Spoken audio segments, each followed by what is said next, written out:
O mal nos assusta e ao mesmo tempo nos atrai. Por isso, as melhores histórias de terror são as que narram experimentos perversos. Mas, na história recente da humanidade, a realidade supera a ficção no que se refere a experimentos médicos cruéis e macabros que o ser humano já fez com a própria espécie, especialmente os mais indefesos e desfavorecidos.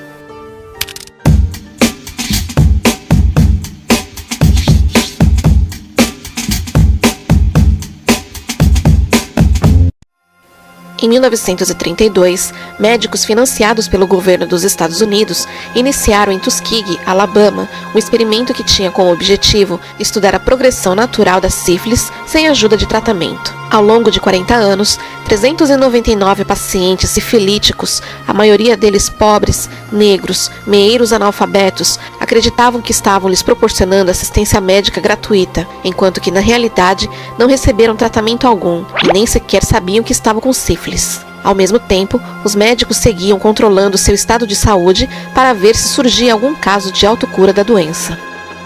Com a ajuda de psiquiatras do exército e capelães militares, o regime do apartheid da África do Sul se livrou dos homossexuais nas forças armadas. Para confessar sua orientação sexual, eram enviados a um hospital militar em um local chamado de Sala 22. Ali, entre 1971 e 1989, muitas das vítimas foram submetidas a castrações químicas e a descargas elétricas com a finalidade, teoricamente, de curá-las de sua condição homossexual.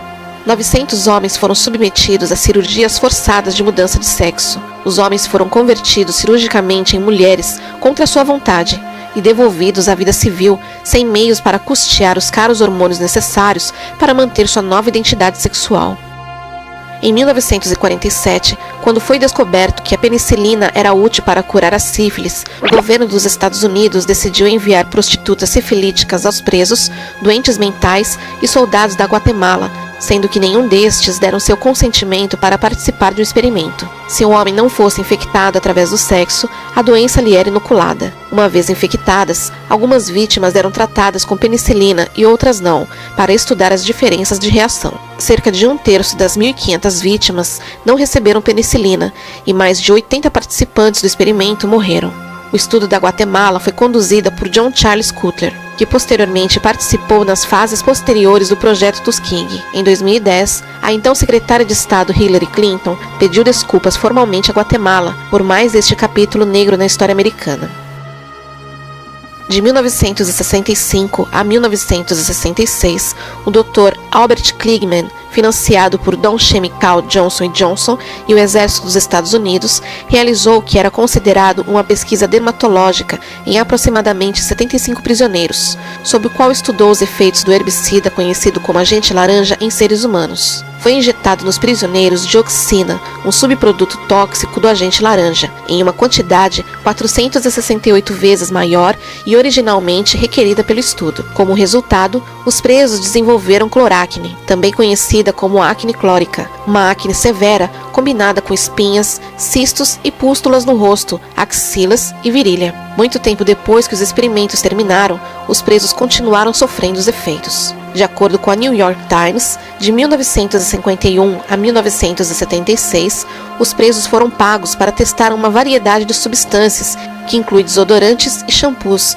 bem como materiais radioativos, alucinógenos e tóxicos, em nome de mais de 30 empresas farmacêuticas e de várias agências governamentais.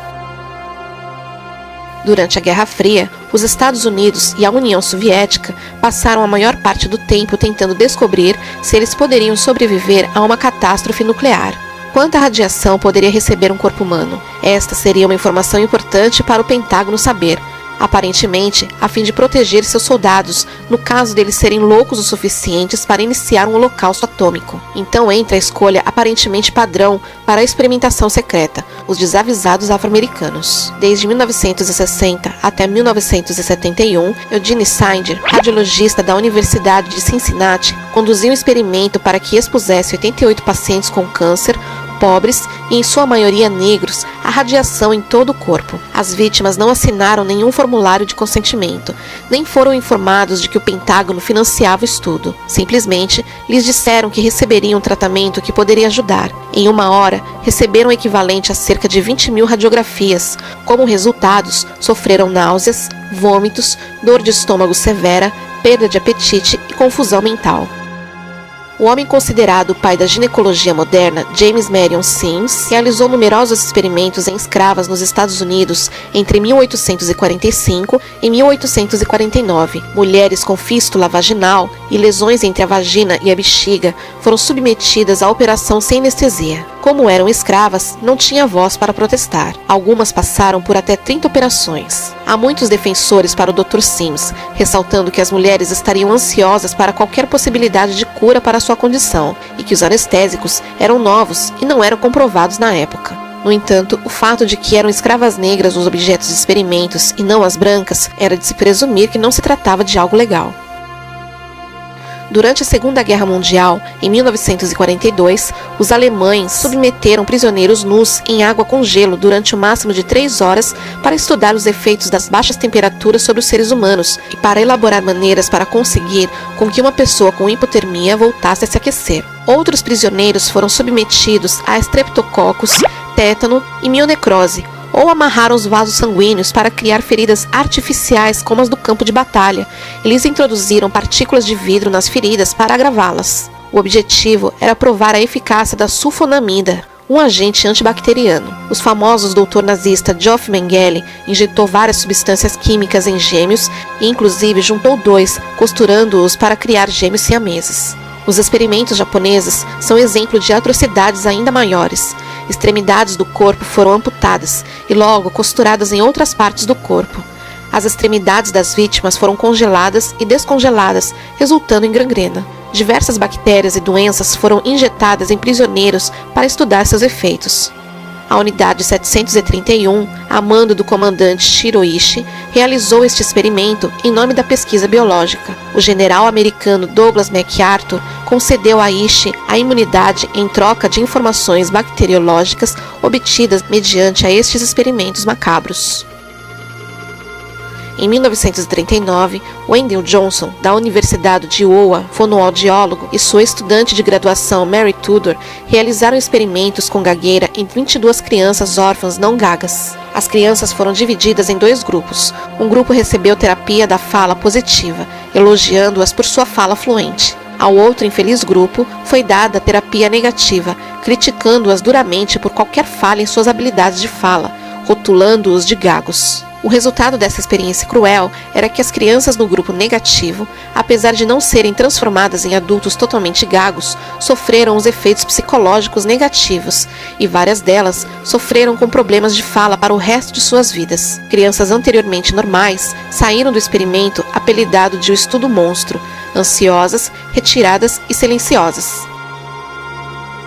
O projeto 4.1 foi um estudo médico realizado em nativos da ilha de Marshall, em 1952. Eles foram expostos à contaminação radioativa após um teste nuclear no atol de Bikini. Ao invés de informar os residentes da ilha de sua exposição e tratá-los enquanto eram estudados, os Estados Unidos preferiu simplesmente esperar e ver os resultados da exposição. Durante os primeiros 10 anos, o número de abortos e natimortos aumentou, mas depois voltou ao normal. Algumas crianças tinham problemas de desenvolvimento ou crescimento atrofiado, mas nenhum padrão conclusivo foi detectável.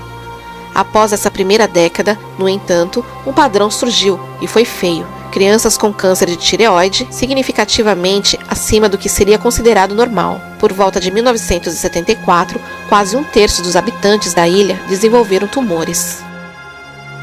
Darren já havia sido condenado à morte por ter assassinado um homem durante um assalto. E, sendo assim, concordou com a ideia de que os médicos monitorassem seus batimentos cardíacos enquanto ele fosse executado a tiros. Depois de ter os sensores de eletrocardiograma posicionados em seu pulso, Darren foi alvejado pelos tiros de 5 atiradores pagos pelo município de Salt Lake City. O exame registrou um espasmo de 4 segundos no coração do preso, e o ritmo foi diminuindo gradualmente até parar completamente em 15,6 segundos, depois da vítima ter sido baleada. De acordo com os médicos que conduziram o experimento, os resultados poderiam ser úteis para especialistas em doenças do coração, já que mostrava claramente o efeito do medo sobre o ser humano.